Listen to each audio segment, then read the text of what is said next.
Netiquette is a set of guidelines for communicating online in a respectful and appropriate way. Think and ask before you click. Be ever careful with images in which minors appear. Ask permission from your parents or guardians to publish them and try not to do it in open to prevent everyone from having access to them.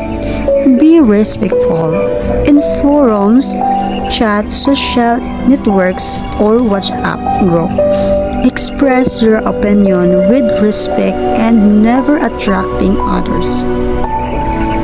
Asking permissions is necessary.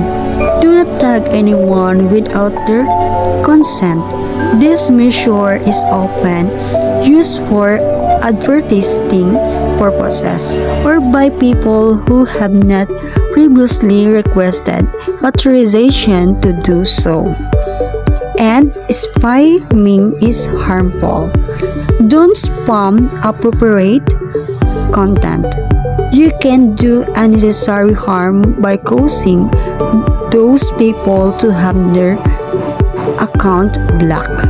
Fact check before posting to avoid the propagation of misleading and malicious contents. You should always be aware of the contents you're sharing by fact checking or the act of verifying the accuracy and credibility of the information.